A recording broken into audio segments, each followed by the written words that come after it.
हा जो अवकाळी पडणारा पाऊस आहे तो खरं तर खूप भयानक संकेत देतो आहे।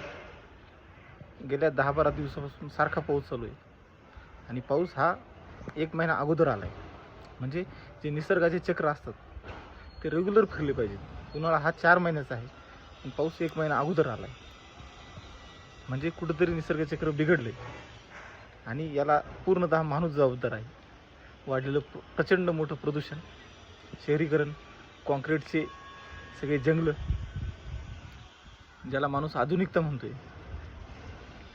उद्ध्वस्त झालेली शेती, रासायनिक खतांचा मारा फवारणी, ह्याच्या सगळ्या गोष्टी आहेत त्या कुठेतरी निसर्गाला त्रास देत आहेत। आणि मी नेहमी सांगतो की माणसाची प्रत्येक कृती ही निसर्गाच्या विरोधात असते आणि त्याचा हा रिझल्ट आहे।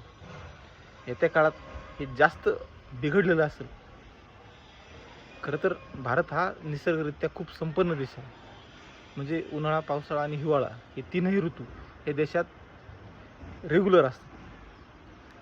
असं जगात सगळ्या ठिकाणी नसतं। इथं फेकलेली किंवा पडलेली कोणती बी ही उगून निघते, ही या जमिनीची ताकद आहे। पण आपण हे सगळं आपल्या कृतीतून उद्ध्वस्त करत चाललो आणि माणसाला वाटत असत तो डेव्हलपमेंट करतोय, कुठेतरी विकास करतोय, प्रगती करतोय, स्मार्ट होतोय, तर हे साफ चुकीचं आहे। चांगल्या निसर्गाला माणूस संपून टाकतोय आणि माणूस स्वतः अधोगतीला चालला आहे।